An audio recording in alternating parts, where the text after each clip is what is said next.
Namaskar, this is Firstpost and you're watching Vantage with me, Palki Sharma.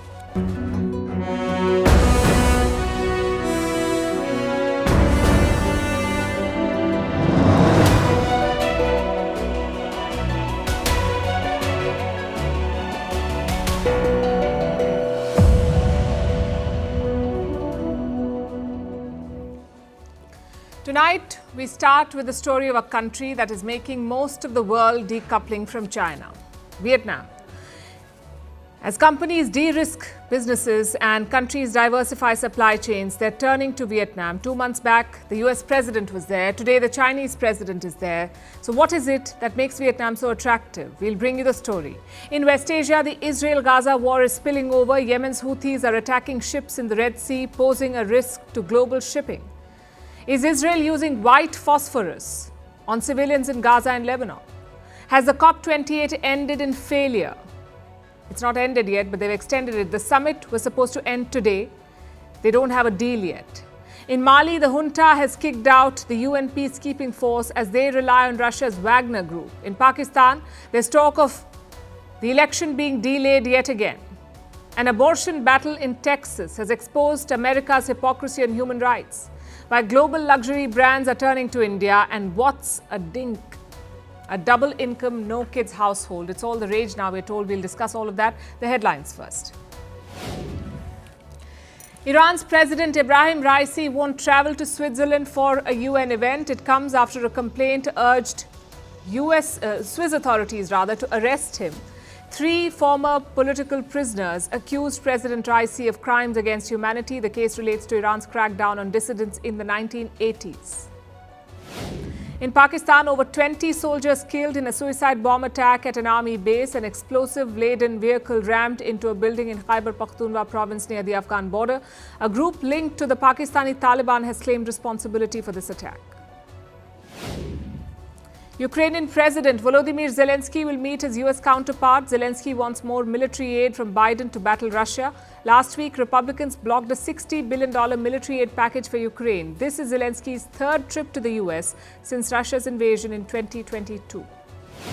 South Africa will build a new nuclear plant amid crippling power blackouts. The country has Africa's only nuclear power station, but it's currently working at half the capacity. The first of the new units is likely to come up by 2032.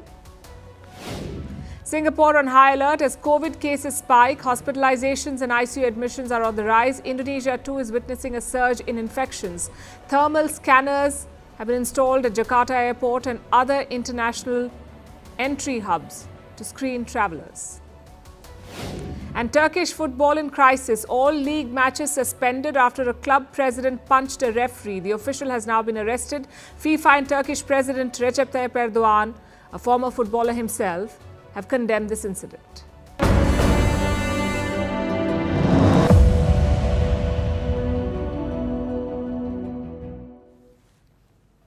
Our lead tonight is about Vietnam, a Southeast Asian country smaller in size than the Indian state of Rajasthan, with a population of 100 million and among the fastest growing economies in the region. Now, Vietnam is on the global map as a magnet. It is winning over leading investors, securing big deals and big money, and attracting the biggest global companies, the likes of Samsung, LG, Foxconn, and Apple. And the world is taking note. World leaders are visiting Vietnam. Its capital city is called Hanoi. In September, US President Joe Biden visited, and now Chinese President Xi Jinping is there. He landed this morning for his first visit in 6 years.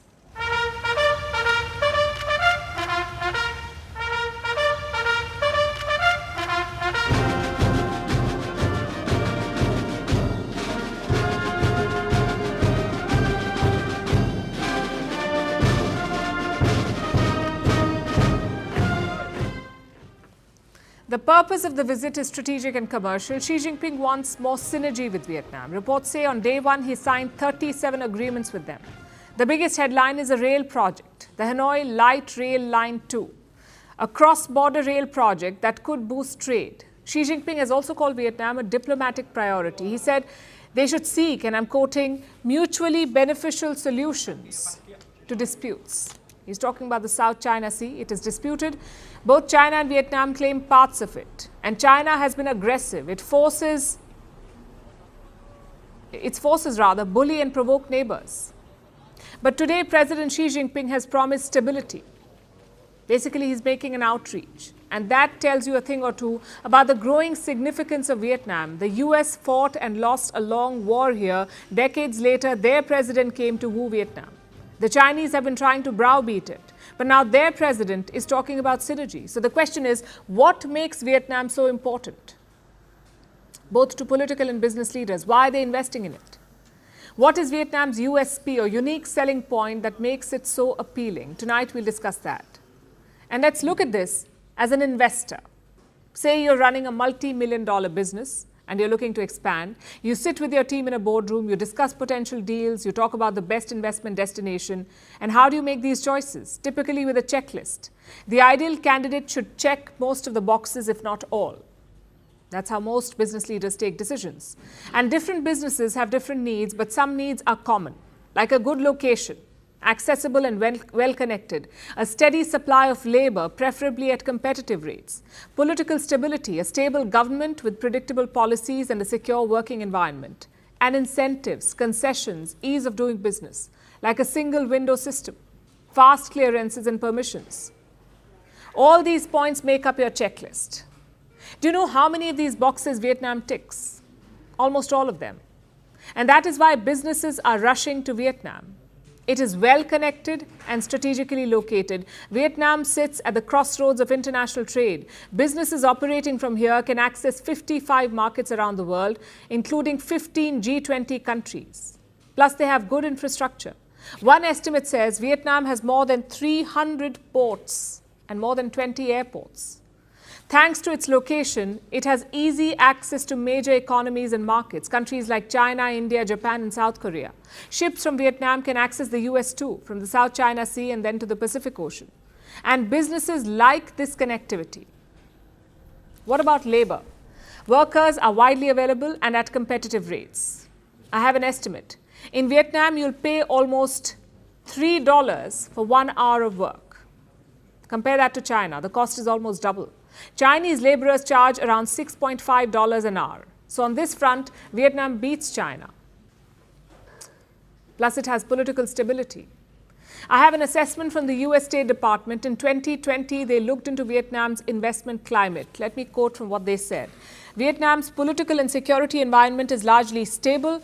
Protests and civil unrest are rare, though there are occasional demonstrations against perceived or real social, environmental, labor, and political injustices. This is the American assessment. I have another one from the British government. This one was published in 2021, and I'm quoting again. Vietnam is one of the most politically stable countries in Southeast Asia. Remember, this is a single-party state. It's a communist country. But it's very different from China. It has none of the policy fluctuations that Xi Jinping likes to spring upon Beijing. In Vietnam, the focus is on enabling growth. And the numbers speak for themselves. A Japanese investment bank did a study recently. They looked at 56 companies that left China. Do you know how many of them went to Vietnam out of 56? 26 went to Vietnam, the highest number. What about the rest? Where did the other companies go? 2 of them went to Indonesia, 3 came to India, 8 went to Thailand, and 11 to Taiwan. And now even Chinese suppliers are moving to Vietnam. In the first 50 days of this year, 2023, Chinese suppliers launched 45 projects in Vietnam. These are companies that make a range of goods, from solar panels to electronics, robotics, and home appliances. Plus, foreign investment has shot up here. In 2023, they have received FDI commitments worth over $25 billion, almost 15% more than last year. And the month of October saw a big bump with commitments worth $5.3 billion. Their monthly average is $2.2 billion, so this is more than twice. This country is on the highway to economic growth. Last year, Vietnam saw a growth rate of 8%, the highest in Asia. And now, as the world de-risks or decouples from China, it is turning to Vietnam. This could be the making of a new Asian tiger.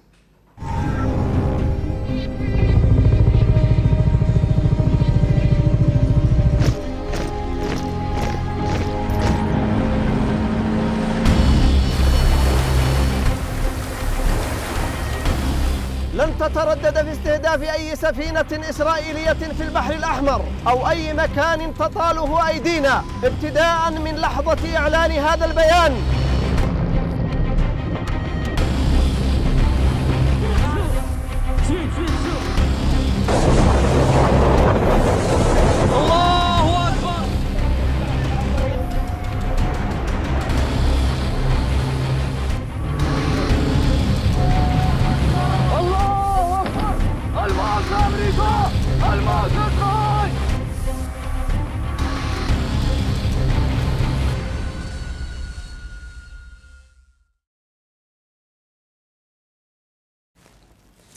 That's the Houthis for you. They said they would attack every ship heading to Israel. But now they're doing that and more. Just ask the Japanese or the French or the Americans or the Norwegians. All of their ships have been targeted by the Houthi rebels of Yemen. And we've discussed them before. They're a Shia armed group in Yemen, the Houthis. They're funded and supported by Iran. And since October this year, they've been attacking ships. The latest was on Monday. And the target? A cargo ship named Strinda. It's owned by a Norwegian company.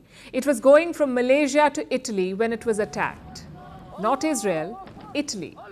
The ship was hit by a Houthi cruise missile. A fire broke out on the vessel, but reports say no casualties. Now here's the issue. This ship was owned by a company in Norway. It was manned by an Indian crew. It was heading to Italy. There is no Israel link so far. Then why did the Houthis target it? Their spokesman believes the ship was heading to Israel. He also said the crew was warned. Listen to this. Yemeni forces did not resort to targeting the Norwegian ship loaded with oil until its crew rejected all warning calls. The Yemeni armed forces will not hesitate to target any ship that violates what was stated in the previous statements. The Yemeni armed forces confirmed that they continue to prevent all ships of all nationalities heading to Israeli ports from navigating in the Arab and Red Seas until they bring in the food and medicine that our steadfast brothers in the Gaza Strip need. A couple of things to note here. First, the attacks will continue. That's the message from the Houthis. And two, there is only one way to stop them. Implement a ceasefire in Gaza. Get food and aid to the people living in the Gaza Strip. And do not dismiss their threat. The Houthis have attacked multiple vessels since October. The first was on the 19th of November. They seized a commercial ship called Galaxy Leader. It's still stuck in the Red Sea. And guess what? The Houthis have converted it into a tourist attraction. Today we are on board of the Israeli ship the Galaxy Leader that has turned into an attraction. Instead of being a shipping vessel for the Israelis, it turned into an attraction for Yemenis from all provinces. A big number of Yemeni people are touring it every day. Instead of going to parks and beaches, they are now visiting the Galaxy Leader ship. It's amusing, I know, but it also tells you how confident they are. They're not hiding the seized vessel or taking it to a friendly port. They're openly flaunting it. And that confidence shows in their recent attacks. In the first week of December, 3 ships were attacked, all commercial vessels. One missile was even fired at a US warship. Imagine that, a frontal attack on an American ship. Luckily, it was intercepted. But what are governments doing about all of this? Are they hitting back? Well, some of them are. The United States has multiple warships in the region. One of them seems pretty busy, the USS Carney, the same warship that was targeted by the Houthis. The American Navy has released some pictures from the Carney. It shows the crew intercepting Houthi missiles. Take a look.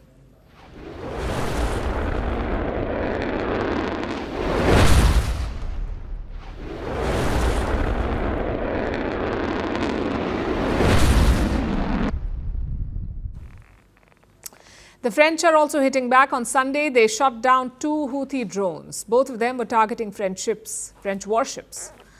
So the risk is huge.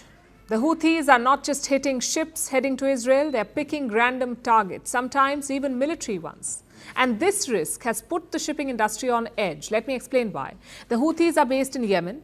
They control most of the country, including the capital, and that gives them access to these routes. Look at this, the Red Sea and the Gulf of Aden. Both routes lead to the Suez Canal, meaning it's the busiest route between Asia and Europe. Just how busy? Around 12% of global trade passes via the Red Sea, also 10% of seaborne oil. So it's very important. And everyone should care about this, the whole world, because what happens in the Red Sea will impact you wherever you are. It's a simple chain. You see, every ship is supposed to take insurance. They're carrying cargo worth millions of dollars. What if the vessel sinks, or in this case, what if it's attacked? So to avoid losses, these ships must take insurance. Now, the Red Sea is designated as a high-risk area, so the normal insurance won't cut it. Companies will need to pay an additional premium. And how much is that? Before the Houthi attacks, it was 0.03%. Say the ship is worth $10,000, when the premium would be $3, 0.03% of 10,000. That's how it's calculated. But now the premium is up to 0.1%. So the same ship will cost you $10. Do you see the difference here? And of course, $10,000 is just an example. Most ships are worth millions. So even a slight uptick can mean tens of thousands of dollars. And who do you think covers that difference? Us, the consumers. When the insurance cost goes up, we pay more for shipped goods. So the Red Sea attack should worry the whole world. It's not enough to just blame Iran every time the Houthis attack a ship. We need concrete solutions here. Maybe a military escort for cargo ships, or more naval patrols in the region. Or maybe the sure-shot solution of ending the war in Gaza. We kept talking about a spillover in West Asia. Well, it's happened. But it hasn't come from Syria or Lebanon or Iran. It has come from the Houthis of Yemen.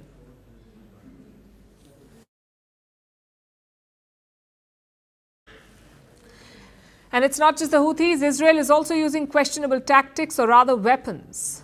New reports are out. They say Israel has dropped white phosphorus on civilians, not just in Gaza, but also at the northern border with Lebanon. And this happened in the month of October. Israel shelled the Lebanese border, the border towns in October. Apparently, they used this controversial munition, white phosphorus. Many locals have reported burns. At least 3 had to be hospitalized. So what exactly is this controversial substance, white phosphorus?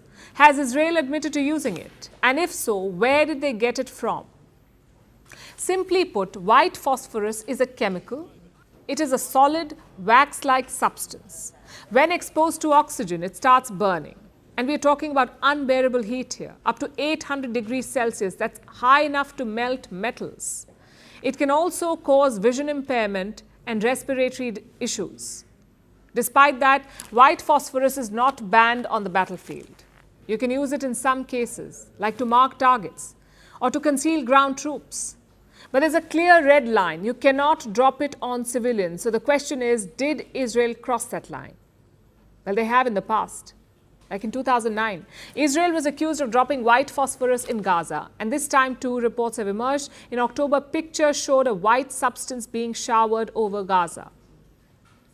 Experts said it was white phosphorus. Plus, rights groups have documented ground evidence. They have published testimonies of victims. All of them complain of severe burns. And what does Israel have to say about that? The Israeli Defense Forces have rejected these reports. They say all international laws are being followed. Listen to this. Regarding the issue of phosphorus activated in Lebanon, we are operating in one clear way, legally and according to international law. This is how we operate. This is how we exert force, both in the north and in the south. And this is how we will continue to operate. Of course, they denied it, but Israeli military did admit to one thing. They do have an arsenal of white phosphorus, which brings us to the last question. Where does Israel get it from?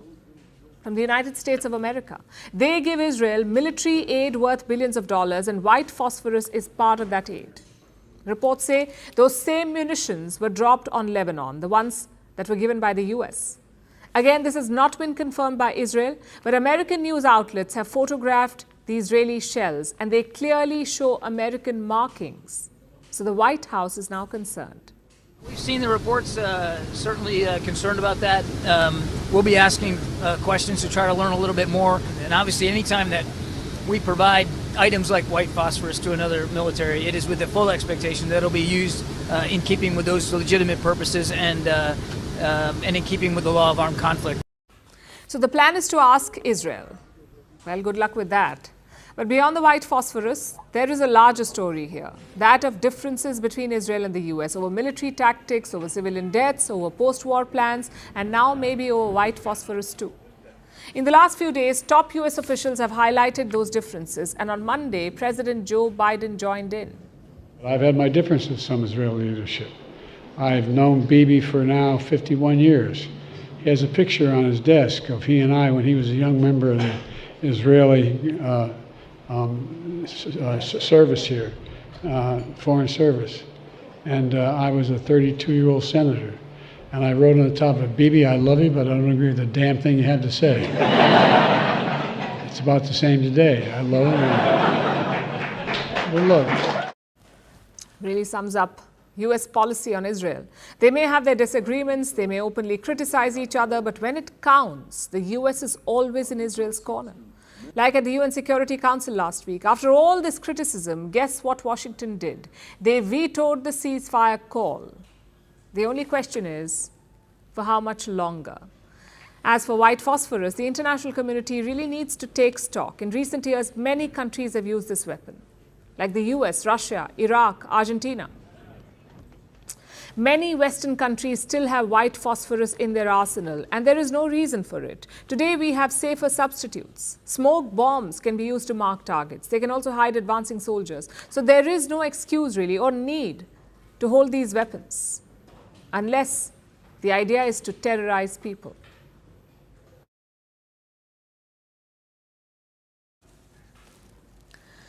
Now let's talk about a different crime against humanity. Not as dramatic, but one that hurts billions of people. The failure to act against climate change. Specifically, we are talking about the failure of the UN Climate Summit, the COP28. The summit was to end around midday today. As usual, it's been delayed, and this happens every year. The reason for the delay was the same old problem. How do you get around 200 nations to agree on anything, especially about contentious issues like climate change? How do you get them to agree? So it's no surprise that nothing meaningful was accomplished this time either. There was no consensus on the final COP28 deal, and the countries were left scrambling at the 11th hour, desperately trying to put out some sort of a statement. We'll come to that in a moment. But first, let's talk about what happened at the COP28. This climate summit saw protests, dramatic statements, and dirty politics. Here are some of the highlights. Earlier today, a young Indian climate activist took to the main stage. She was given a round of applause and then kicked off stage. And she was not the only protester. A bunch of them held hands and inconvenienced some delegates. The entire summit is a hotbed for climate protests. But does it really translate into any action? I cannot hide the fact from you that the text as it now stands is disappointing. Perhaps until we see fire all over the world, until we see wars on our streets everywhere, perhaps we will not even, before we probably get serious and know that climate change is real, our backyard is burning, the frontier will soon catch up with fire. Here's what they're talking about. A draft that's been introduced, a draft COP28 deal. And this draft shows how divided our world is. It exposes the climate politics at play. Let me explain. The science of climate change is very clear. The way to stop it is to limit the use of fossil fuels. That's what experts say. How do you do that? By phasing down or phasing out the use of fossil fuels. But the draft does not talk about it. It does not mention the terms phasing down or phasing out. And this has divided countries. One side wants the draft to talk about phasing out fossil fuels. The other side doesn't want that. And this other side includes the host nation, the UAE, and the oil-producing bloc OPEC. Listen to this. As you know, yesterday we released a text. As you also know, lots of parties felt it didn't fully address their concerns. We expected that. In fact, we wanted the text to spark conversations, and that's what's happened. It's meant to spark conversations, he says, but climate change won't wait for endless conversations and summits. You need action, and you cannot act when you don't even agree on the basics. So you have oil-producing nations on one side and the West and African nations on the other. And some of the biggest objections have come from the smallest of places, like the island nations that dot the Pacific, countries like Samoa, Niue, and the Marshall Islands. These countries are already fighting a losing battle. Sea levels are rising and these nations are drowning. So they want much stronger action against climate change. We will not sign our gift certificate. We cannot sign on to text that does not have strong commitments on phasing out fossil fuels. And this is just one part of the climate divide. The other part is funding. Who will pay for climate action? Who will pay to repair the damage caused by extreme weather? Should it be the victim countries or the rich Western nations that accelerated the climate crisis in the first place? Today, the West is raising a hue and cry about fossil fuels, but over the last few centuries, they're the ones who polluted the planet for their own growth. They're happy to limit fossil fuels now, but not too keen on opening their wallets. The COP28 wants donations into a climate action fund. The fund will pay for a transition to clean energy. It will finance new green projects, also pay poorer nations for the loss and damage they suffer due to climate change. So far, countries have committed over $80 billion to this fund, which sounds like a decent amount, until you remember that the climate funding gap is about $4 trillion. So the contribution is a drop in the ocean.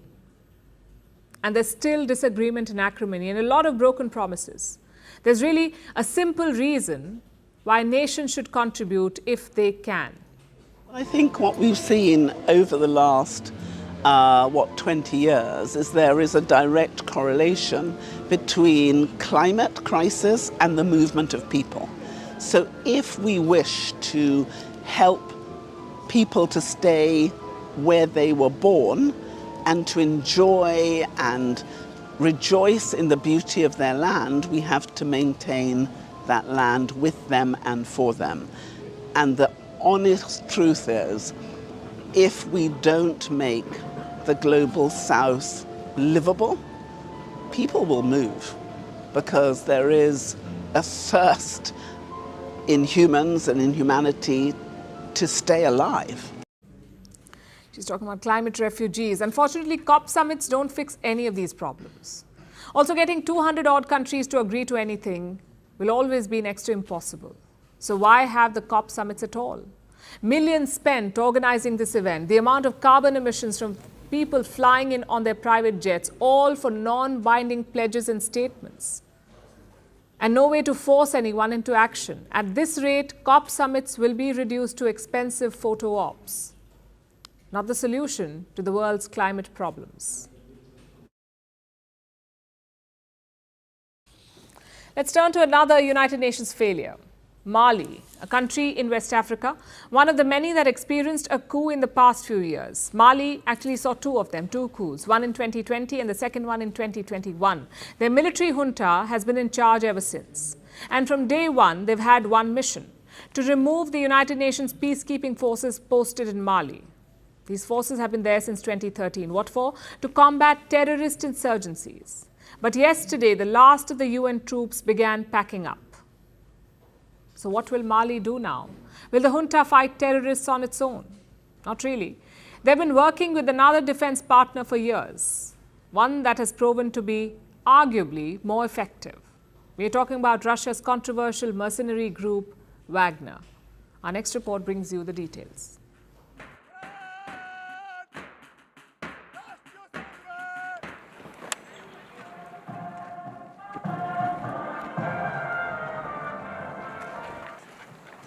That was the ceremonial lowering of the United Nations flag.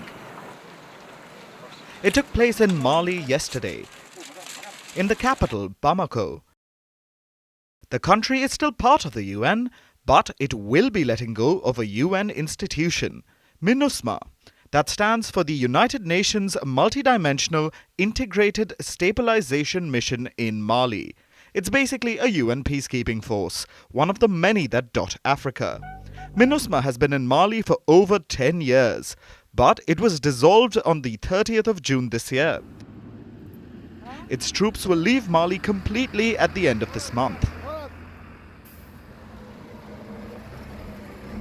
Dans un peu plus de 2 semaines, In just over 2 weeks' time, MINUSMA will close its doors for good, a process that began shortly after the adoption of Resolution 2690, which followed the Malian authorities' request for the mission to be withdrawn. autorités maliennes pour le retrait de la mission.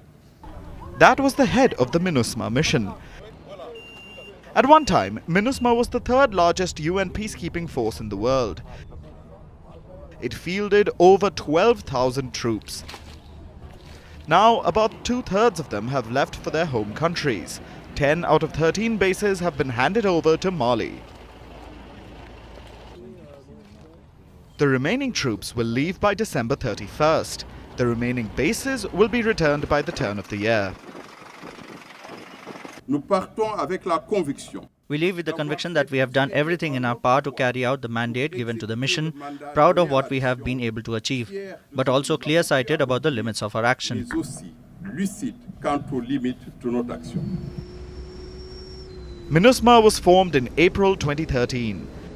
Their mission was to protect Mali from rebel and terrorist insurgencies. Northern Mali had plunged into chaos. Ethnic Tuareg rebels had captured great swathes, including cities like Gao, Timbuktu and Kidal.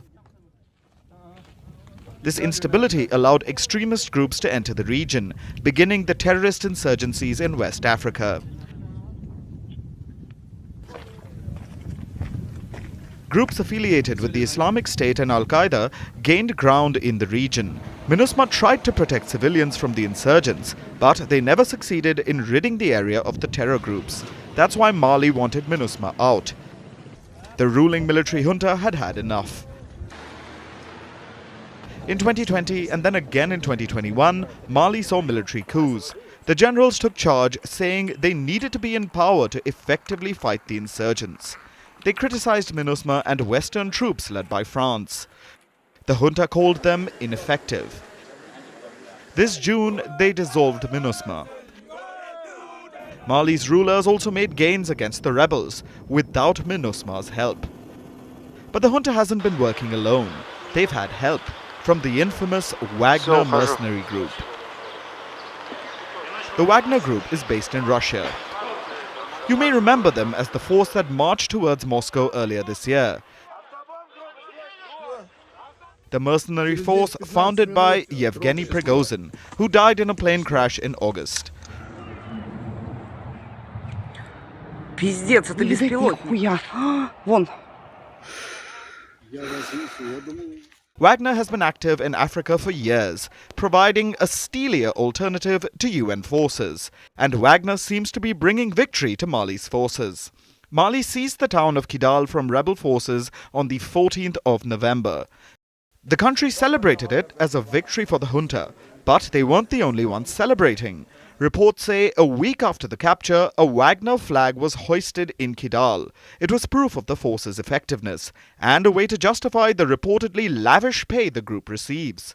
The group earns money in the form of training Mali's soldiers. That's the official story anyway. Wagner also protects resources and assets like gold mines, oil fields and lumberyards, for a cut of course. The group makes millions due to its operations. But Wagner's success is also due to something else: its brutality. Unlike the UN peacekeepers, Wagner troops have no problem using overwhelming force. What Wagner and the Mali government are doing is primarily intended to terrorize the population. The presence of the Malian army and the Wagner in the Kidal region is creating panic among the civilian population of Kidal. Because when the Malian army and the Wagner pass through a region, people only see abuses of peaceful populations. Success through brutal force. It's bringing them victories, but at what cost? Mali's rulers seem to think the end justifies the means, and they are done with waiting for the UN peacekeepers to bring them peace.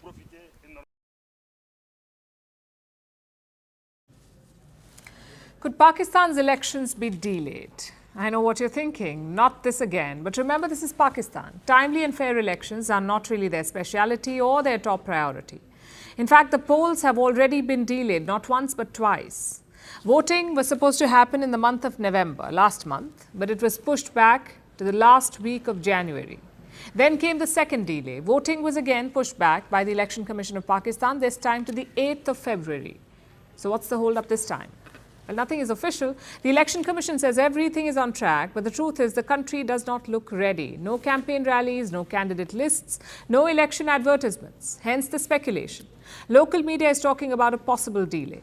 Even politicians are. Like former President Asif Ali Zardari, he says delaying the elections by 8 to 10 days is no big deal. Maybe not in fake democracies, but in real ones, elections are sacred. It's not like your annual family function where dates have to match. Once declared, it must be upheld. And it's not just Zardari. Maulana Fazlur Rahman is saying something similar. He heads an Islamist party called the JUIF.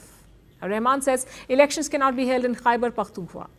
And many Pakistanis share his worry. I'll tell you why. A couple of reasons. Number one, the security situation. It's pretty bad there. There were 3 separate terror attacks today. 3 attacks in one day, all of them in Khyber Pakhtunkhwa. One attack targeted a military checkpost. A suicide bomber killed 23 soldiers and injured 32 others. The attack has been claimed by the TJP, the Tehreek-e-Jihad Pakistan, a recently formed terror outfit in the country, TJP. You may have heard of the TTP, the Tehreek-e-Taliban Pakistan. Now the TJP is an offshoot of the TTP. They've been attacking multiple military and civilian sites. Just look at all the recent attacks. Last week, there was a blast in Peshawar. 4 children were injured. The week before that, a security convoy was targeted. 1 fatality, 21 injured. In early November, a bomb blast targeted police officers, again in Khyber Pakhtunkhwa. 5 officers were killed. In late September, a mosque in Balochistan was targeted. Almost 60 people lost their lives. The same day, police officers in Khyber Pakhtunkhwa were also targeted. 4 officers died, 12 were injured. So you get my point. Terror attacks are on the rise. In fact, August was the worst month. Data shows an 83% rise in terror attack in August. What explains this? Well, the likes of the TTP have a safe house now. It's called Afghanistan. The TTP and the Afghan Taliban have ethnic ties. So TTP terrorists have set up base near the Afghan border. They pop over, launch an attack, and then return. And what is Pakistan's army doing about it? Ideally, they should be cracking down, but right now they're busy with politics. As far as we can tell, there is no clear anti-terrorism plan. And that's one reason why elections could be delayed. The second reason is the fear of losing. It is clear that the army wants Nawaz Sharif to win this time. But will the people play along? Imran Khan still has a strong support base. In June last year, his approval rating was 60%. And chances are his arrest has rallied his supporters. They may not have protested on the streets this time, but if given a ballot paper, they may still vote for Imran Khan, and that would be a nightmare for the Pakistan army. Just look at all the trouble they've been through. They arrested Imran Khan, filed dozens of cases against him, cracked down on his supporters, and brought back Nawaz Sharif. What if, despite all this, the Sharifs lose? The army simply cannot afford that. Having said that, you can't just keep delaying elections. After all, the world is watching. And so is the International Monetary Fund, the IMF. Pakistan is betting on the IMF to survive the current economic crisis. An election delay won't sit well with them. So it's a tough call for the establishment. Do you risk a security crisis and an Imran Khan victory? Or do you delay for a third time? We should know soon enough.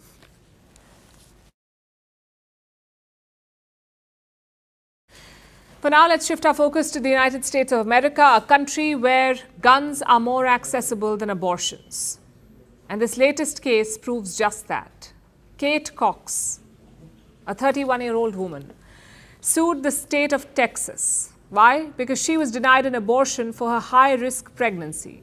They said her reason was too vague and that her life was not under threat. It shows you the state of America. First, they overturned a verdict that deprived more than 20 million women of abortion rights, and now courts are restricting individual cases. This is a violation of human rights, the kind that America claims to champion. It's the stick they use to beat up countries they don't like, but look at the state of human rights in the United States. 33% of its women are struggling. They don't have a right over their own body. Our next report tells you more. In August, Kate Cox received the happy news. The mother of 2 was pregnant again. She was expecting a third child. But soon, happiness gave way to pain, despair, and a legal fight with the state of Texas. Cox's fetus had a fatal condition. It's called trisomy 18. It often results in miscarriages or stillbirths. So the fetus was in danger, but so was Cox's life. Giving birth could mean losing her ability to reproduce ever again. You're putting your body through risks without any benefit because prolonging the pregnancy doesn't change the survival rate. If this was last year, Cox would have walked into a hospital and gotten an abortion. But last year, America overturned Roe vs. Wade. The nationwide right to abortion was gone. Plus, Cox lived in the state of Texas, a state with one of the strictest abortion bans in the country. Abortion in Texas is a strict no-no unless the mother's life is in danger. So, Kate Cox headed to court. She became the first person in the US to ask a court for permission for an abortion since the fall of Roe vs. Wade. A lower court ruled in her favor. It gave Cox, her husband, and her doctor immunity. They could now perform the abortion in Texas without any consequences. But the state of Texas was not okay with it. They argued that she didn't fall under that exemption and that any potential complications were not truly life-threatening. Following the state's challenge, the Texas Supreme Court jumped into action. It overruled the lower court's order, and finally on Monday, the court blocked the abortion. They said her case wasn't life-threatening, so it didn't qualify for an exemption. 8 hours after the ruling, Kate Cox left Texas. She's headed to another state for abortion. She may get an abortion somewhere else. But the case has thrown America's abortion politics into the spotlight once again. 1 in 3 women have no access to abortion in America. In the states where abortion is banned, there is a drop in cases. But in states where it's still legal, abortion cases are increasing drastically. So much so that clinics are struggling to keep up. You can get a gun in the shop across your street, but for an abortion, you will have to cross state lines, and that too discreetly. But while Kate has shown great fortitude to do this and to put herself out there in this way, the reality is that 99% of pregnant people cannot do the same. And so think about all of the people around the country in the 14 states where abortion is prohibited, in states with gestational limits like Florida and Arizona and South Carolina, and just think about all of the people who are going through similar situations right now and don't have the ability to run to court. Plus, going out of state is not a choice always. For many, it's a huge risk. Imagine getting on the plane in the middle of a medical emergency. It could endanger their lives. It's a human rights violation in itself. Any person should be able to receive healthcare in her state. They shouldn't have to travel hundreds of kilometers for it. And most US adults also disagree with a complete ban, even in the states that have them. 73% believe it should be allowed for the first 6 weeks. Nearly 50% believe it should be permitted till 15 weeks. But states are clearly not listening to them. If this was happening anywhere else in the world, Washington would be the first to issue warnings, give sermons, publish reports on sliding human rights, or even impose sanctions. The hypocrisy is astounding, and caught in this web of politics are American women with no control over their own bodies.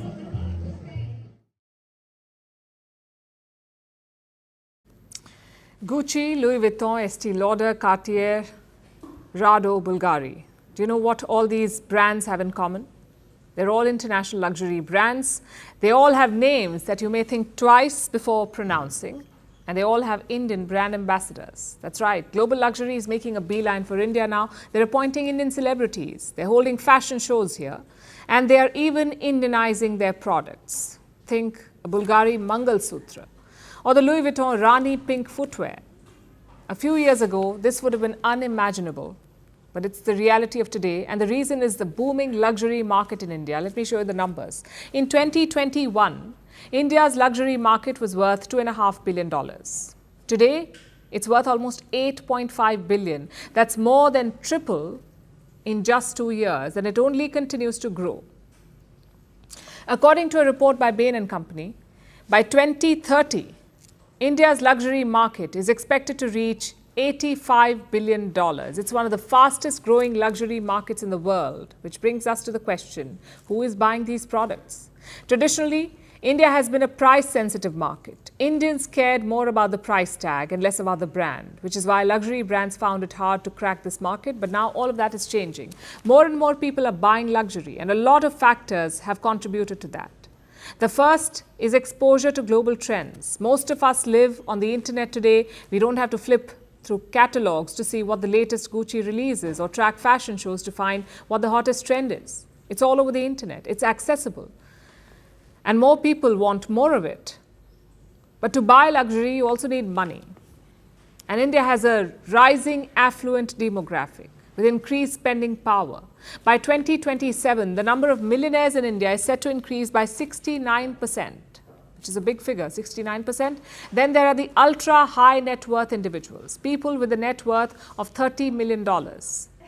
Their number is also increasing. By 2027, India will have at least 19,000 ultra high net worth individuals. So India's rich are getting richer, but they're not the only ones who are driving this trend, which brings us to the third reason. Millennials and the Gen Z, they're lapping up luxury. Previously, traditional investments looked like a car or a home. But for young people today, it could be a Dior handbag. Luxury brands selling leather goods have seen an 1,800% increase in sales year on year, 1,800%. But you may ask, where do they get this money from? And that's where credit jumps in. Credit card spending has surged to a record high in India. In August, it was around $17.8 billion, and it's only rising. So there's more exposure, richer individuals, a young population that loves luxury and believes in the idea of YOLO. You only live once. It's an attitude that the young have embraced, and the pandemic has reinforced. And it reflects in the spendings. In 2019, many of these people may have thought twice before spending $1,500 on a bag, but now they're most likely hitting the pay button. So this is the perfect brew driving the surge, and brands are taking note. India's luxury market may be tiny compared to China, but it's still attracting the top players in the world, thanks to optimism about the Indian economy. You see, China is slowing down, India is growing, and growth means more demand. That said, there are still some challenges like high custom duties, bureaucracy, the lack of infrastructure. But on the whole, the picture looks good.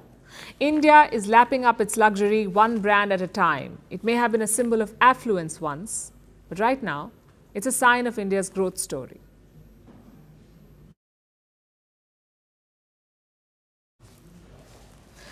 Our last story tonight is about a newly encroaching species. Its members are commonly spotted during after hours, shopping in gourmet grocery aisles or heading to the newest pubs. They have switched Uggs for high fashion boots, and they vacation like they don't give a hoot. I'm talking about Dinks. If the anthropological description was too much for you, let me put it simply. DINK is an acronym. It stands for Households with a Double Income and No Kids, D-I-N-K, double income, no kids. Basically, a working couple without children. DINKs are all the rage these days. Social media is flooded with hashtag DINK. It's got over 420 million views just on TikTok. But as much as Gen Z and millennials are embracing this concept, they did not come up with the term. It was the boomers. Those born between 1946 and 1964, the term DINK originated in the US. In the late 1980s, the economy was in recession, the cost of raising children rose dramatically. To raise a child up to the age of 18, parents were shelling out $100,000. So many of them stopped having children. They embraced the DINK lifestyle, because being a DINK is not always about freedom or preference, it can also be an economic choice. Today, the cost of raising children is soaring again. It's about $310,000 in the US, almost 3 times what it was in the 1980s. So 44% of American adults say they do not want to have children. Fertility rates are declining, DINKs are making a comeback, and they're winning the economy. Out of different types of families, child-free couples have the most average savings and the highest median net worth. To put it simply, if Beyoncé sang about the cost of living crisis, she would probably say something like, "Who run the economy? DINKs." But remember, not all DINKs are created equal. There are also dink wads, meaning double income, no kids with a dog. DINKWAD. Then there are dinkwas, double income, no kids with a house. DINKWAH. So the budgeting differs. But no matter the category, this trend is picking up the world over. It's not just a Western or urban aspiration. In India, for instance, 42% of two-member rural families are dinks, compared to 22% in similar urban families. For a middle-income Indian household, the cost of raising a child to adulthood is $160,000. And that is a price tag many young Indians cannot bear. So for them, being childless is a financially intelligent choice. As of today, it doesn't bother India, but for China, this dink generation is a ticking time bomb. China is one of the most costly countries in the world to raise a child. It's about 7 times their GDP per capita. So people are having fewer children, the birth rate has plummeted to a record low, and the country has 500,000 dinks. South Korea is even worse. 57% of their population is a dink family. Because here the cost of raising a child is 7.79 times higher than its GDP per capita, the highest in the world. Korean newlyweds also have record high debt. And the result is one of the lowest birth rates in the world. I'm sure it's clear by now that governments do not love dinks. They see them as the cause of the population crisis. You may remember North Korean leader Kim Jong-un. He was in tears urging women to have babies. And then we have the likes of Elon Musk. He doesn't like dinks either. He said, and I'm quoting, "It's an awful morality to deliberately have no kids." Musk himself has 10 kids that we know of, also about $245 billion, and a lot of unfiltered opinion, so he can say what he likes. But according to experts, this is the best time to be a dink. Millennials are cash-strapped. Gen Z only dreams of a comfortable life. The young increasingly do not care about traditional milestones like owning a house or getting married. But the child-free choice is not without its downsides. You get fewer tax deductions. Passing potential assets becomes tougher. And emotionally, who takes care of you when you're old? What if loneliness creeps in? So there's a lot to think about. At the end of the day, of course, it's about choice, to be with or without children, to get a pet or a plant. It's about creating a family that works for you. Or as the internet says, you do you. And now it's time for Vantage Shots, images that tell the story. In the UK, a vintage steam train was lit up by 18,000 Christmas lights. In New York, a 7-story residential building partially collapsed, leaving several apartments exposed. And in Russia, several regions were hit hard by frost and snow, leaving residents without heat and water. Finally, we're taking you back in history. On this day in 1963, Kenya obtained independence from Britain. 1 year later, on the same day, it also became a republic. Britain invaded Eastern Africa towards the end of the 19th century. They would colonize the land, including Kenya, for more than half a century. We're leaving you on that note. Thanks for watching. We'll see you tomorrow.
Namaskar.